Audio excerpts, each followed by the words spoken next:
रात को जब मैं अकेली लेटी होती हूँ तो सपने में ससुर जी के भारी भारी हाथ मेरे मखमली बदन पर सरकते महसूस होते हैं।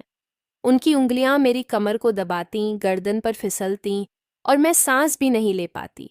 सुबह उठते ही आईने के सामने खड़ी हो जाती हूँ। पीठ पर ताज़ा ताज़ा लाल निशान, जैसे कोई रात भर मुझे खरोंचता रहा हो या संतुष्ट कर रहा हो। निशान इतने गहरे कि हाथ लगाते ही झंझनाहट होती है। मैं डरती हूँ, तड़पती हूँ और सोचती हूँ, क्या ससुर जी सच में रात को मेरे कमरे में आए थे? नमस्ते दोस्तों, मैं आपकी नेहा बोल रही हूँ। हाँ, वही मखमली भाभी। मेरी उम्र अभी ठीक 26 साल की है। शादी को 2 साल पूरे हो चुके हैं, लेकिन लगता है जैसे कल की बात हो। मेरा शरीर, अरे कैसे बताऊं, जैसे कोई रेशम का कपड़ा हो जो छूते ही पिघलने लगे। कमर इतनी पतली कि हाथ से घेर लो, लेकिन ऊपर और नीचे सब कुछ भरपूर।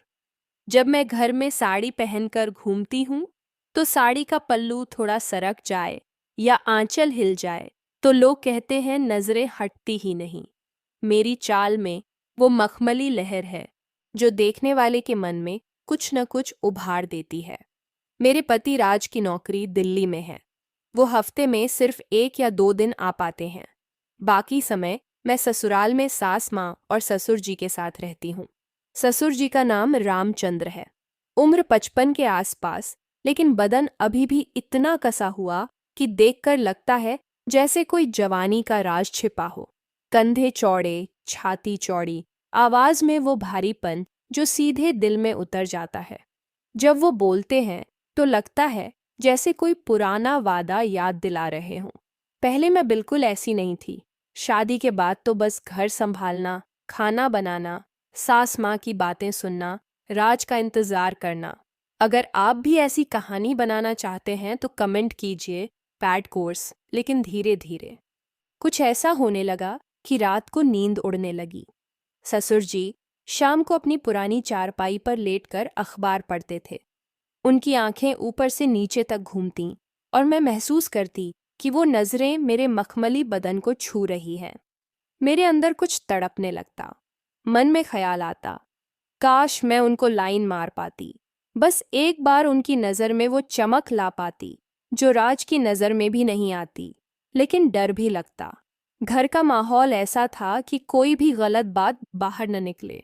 फिर भी मन में बार बार ख्याल आता, अगर ससुर जी खुद ही मुझे देखकर कुछ सोचें तो? क्या पता उनके मन में भी कुछ हो। मैं सोचती, मेरी मखमली त्वचा अगर उनके हाथों से छुई जाए तो कैसा लगेगा। लेकिन मैं चुप रहती, बस अंदर ही अंदर तड़पती। हर शाम की शुरुआत अब खास होने लगी थी। मैं चाय बनाती, लेकिन उस चाय में अपनी खास मिठास डालती।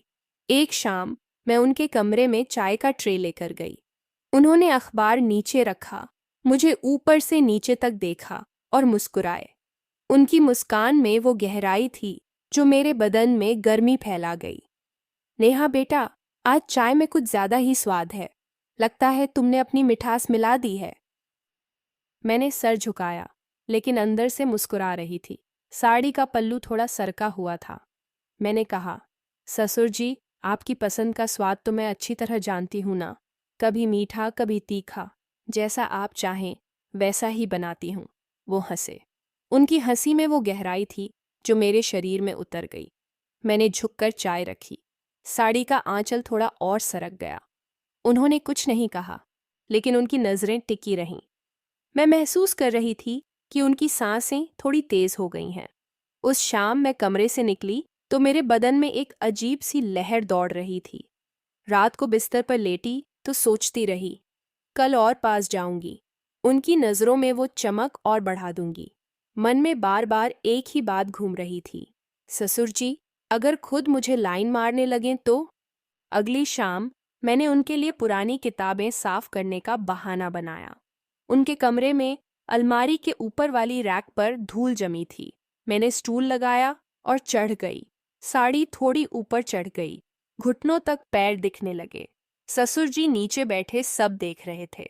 मैं जानबूझकर धीरे धीरे किताबें निकाल रही थी, हर किताब को पोंछते हुए अपनी कमर को थोड़ा झुकाती।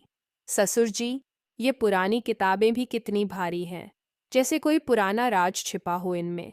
खोलने में मज़ा आता है, लेकिन डर भी लगता है। उन्होंने किताब नीचे रखी और मेरी तरफ देखा। उनकी आंखों में वो चमक थी जो मुझे तड़पा रही थी। हाँ बेटा, पुरानी चीज़ों में राज छिपा होता है, लेकिन खोलने से पहले सोचना पड़ता है कि राज खोलना चाहिए या नहीं। कभी कभी खोलने पर निशान पड़ जाते हैं। उनकी आवाज़ में वो दो मतलब था जो मेरे बदन में बिजली दौड़ा गया। मैंने और झुककर एक और किताब निकाली। साड़ी और ऊपर सरक गई। मैंने उन्हें देखा। उनकी सांसें तेज हो गई थीं। मैं उतरी, स्टूल नीचे रखा और उनके पास खड़ी हो गई। ससुर जी, अगर कभी वो राज खोलना हो तो मैं मदद कर सकती हूँ। मेरी उंगलियां नरम हैं, आसानी से खुल जाएंगे। वो मुस्कुराए। नेहा, तुम बहुत मखमली हो। छूने पर निशान पड़ जाते हैं और वो निशान मिटते नहीं। उस शाम मैं कमरे से निकली तो मन में एक ही ख्याल। उन्होंने पहली बार मुझे मखमली कहा। अब बस थोड़ा और आगे बढ़ना है। उनकी नज़रों में वो चाहत बढ़ रही है। रात को मैं बिस्तर पर लेटी तो सपने में उनकी उंगलियां मेरे मखमली बदन पर फिर रही थीं। सुबह उठी तो पीठ में हल्का सा दर्द था।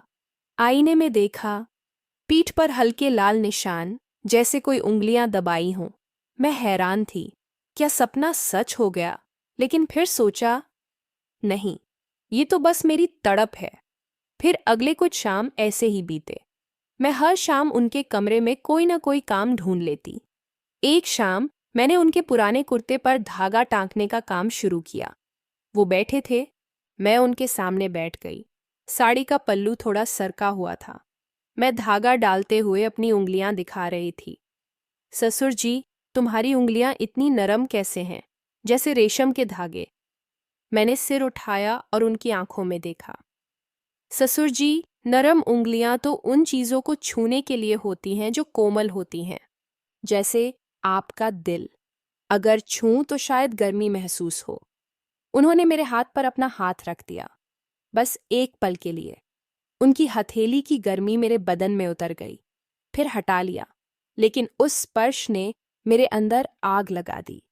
अब मैं तड़पने लगी थी। मन में बार बार सोचती, कब वो मुझे लाइन मारेंगे, कब कहेंगे कि नेहा, तुम मेरी हो। उनकी नज़रें अब मेरे होंठों पर रुकतीं, मेरी गर्दन पर। मैं महसूस करती कि वो भी तड़प रहे हैं। धीरे धीरे ससुर जी भी बदलने लगे। अब वो खुद मुझे बुलाते। नेहा बेटा, आओ, आज मेरे लिए वो पुरानी कहानी सुना दो जो तुम्हारी दादी बताती थीं। मैं जाती, उनके बिस्तर के पास बैठ जाती। वो कहानी सुनते सुनते मेरी तरफ देखते। उनकी नज़रें मेरे बदन पर फिरतीं। एक शाम कहानी खत्म हुई तो उन्होंने कहा, नेहा, तुम्हारी आवाज़ भी मखमली है। सुनते सुनते लगता है जैसे कोई कोमल हाथ पूरे शरीर पर फिर रहा हो। गर्मी महसूस होती है। मेरा दिल जोर से धड़का। मैंने मुस्कुराकर कहा, ससुर जी, अगर चाहें तो वो हाथ असल में भी फिर सकते हैं। मेरी त्वचा इतनी नरम है कि निशान पड़ जाएंगे, लेकिन मिटेंगे नहीं। उन्होंने हंसकर मेरे गाल पर उंगली फेरी। बेटा, हाथ तो फिरते हैं, लेकिन निशान छोड़ जाते हैं, और वो निशान रात भर याद दिलाते हैं। उस शाम मैं कमरे में लौटी तो बदन में आग थी। अब ससुर जी खुद मुझे लाइन मार रहे थे। उनकी बातों में वो इशारा था जो मुझे तड़पा रहा था। रात को सपने में फिर वही, उनके हाथ मेरे मखमली बदन पर, दबाव, गर्मी।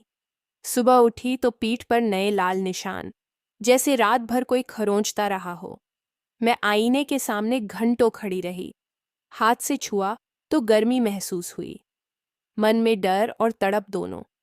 क्या ससुर जी सच में रात को आए थे? लेकिन दिन में वो इतने शांत और प्यार से बात करते थे। ऐसे ही कई शाम बीत गईं। एक शाम मैंने उनके पुराने परिवार के फोटो एल्बम साफ करने का काम किया। हम दोनों चारपाई पर बैठे थे। एल्बम में पुरानी तस्वीरें थीं। मैं झुककर दिखा रही थी। साड़ी का आंचल सरक गया। ससुर जी की नज़रें मेरी गर्दन पर थीं। नेहा, ये पुरानी तस्वीरें देखकर लगता है जैसे कुछ राज फिर से जिंदा हो रहे हों। तुम्हारी उंगलियां इन तस्वीरों पर कितनी नरम हैं। मैंने मुस्कुराकर कहा, ससुर जी, राज तो छिपे रहते हैं। लेकिन अगर कोई मखमली हाथ छुए तो खुल जाते हैं और खुलने पर निशान भी छूट जाते हैं। वो मेरे करीब आए। उनकी सांसें मेरे गाल पर पड़ीं, लेकिन छुआ नहीं। बस कहा, हाँ बेटा, निशान तो पड़ते हैं। उस शाम के बाद रात फिर वही सपना, सुबह फिर लाल निशान। अब मैं तड़पने लगी थी। हर सुबह आईने में देखती और सोचती, क्या हो रहा है? ससुर जी दिन में प्यार से बेटा कहते हैं, लेकिन रात।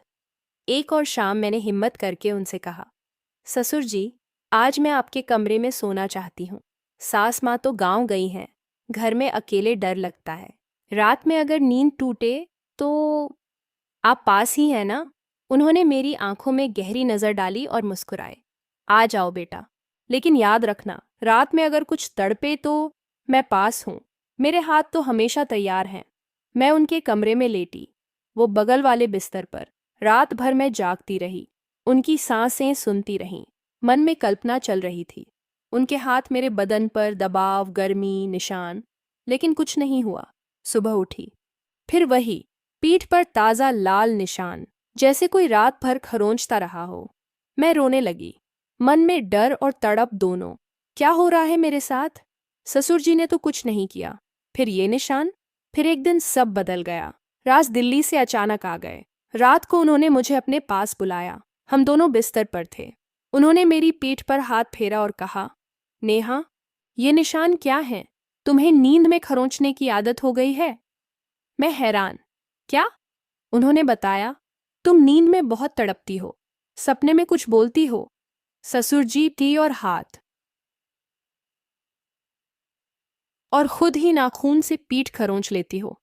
मैंने डॉक्टर से पूछा था। ये तुम्हारी तनाव की वजह से है। ससुर जी के साथ रहने का दबाव, अकेलापन, सब।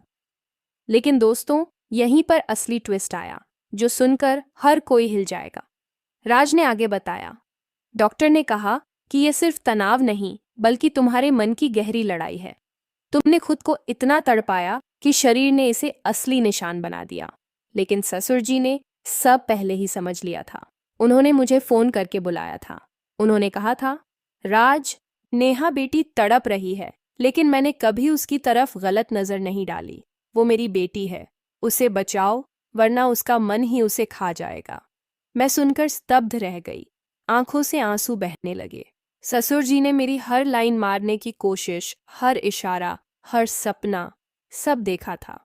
लेकिन उन्होंने कभी एक कदम भी आगे नहीं बढ़ाया। उन्होंने मुझे बेटी समझा, सम्मान दिया और चुपचाप मेरे मन को बचाने की कोशिश की। वो निशान मेरे अपने थे, लेकिन असल वजह थी मेरी अनियंत्रित तड़प। मन ने मुझे इतना घेर लिया था कि शरीर खुद को सजा देने लगा। उस रात मैं ससुर जी के कमरे में गई, रोते हुए उनके पैर छुए और बोली, ससुर जी, मुझे माफ कर दीजिए। मैंने सोचा था, लेकिन आपने मुझे बेटी माना। ससुर जी ने मेरे सिर पर हाथ रखा, प्यार से कहा, बेटा, रिश्ते पवित्र होते हैं। मन की आग को काबू में रखो, तभी घर में खुशहाली रहती है। मैंने कभी कुछ नहीं सोचा, बस तुम्हें बचाया। उस दिन के बाद मैं बदल गई। मैंने अपनी सारी तड़प छोड़ दी। अब मैं सच्ची बेटी बन गई। राज के साथ रातें अब सच्ची प्यार की हैं। घर में हंसी खुशी। ससुर जी अब भी मुझे मखमली कहते हैं, लेकिन सिर्फ बेटी की तरह। कोई तड़प नहीं, कोई निशान नहीं, बस शांति और सम्मान। दोस्तों, ये कहानी सिर्फ एक कहानी नहीं, ये एक मॉरल स्टोरी है। सीख लो, बुजुर्गों का सम्मान करो, परिवार के रिश्तों को कभी गंदा मत सोचो, मन की तड़प को काबू में रखो, वरना खुद ही खुद को नुकसान पहुंचाओगे। अनियंत्रित इच्छाएं सिर्फ सपनों में नहीं, असल जिंदगी में भी निशान छोड़ जाती हैं। लेकिन सच्चा प्यार और सम्मान सब ठीक कर देता है। अगर आप लोगों को मेरी कहानी अच्छी लगी है और मेरी इस मॉरल स्टोरी से सीख मिली, तो लाइक कर दो, सब्सक्राइब कर लो, ताकि ऐसी और कहानियाँ मिलती रहें। कमेंट में ज़रूर बताओ।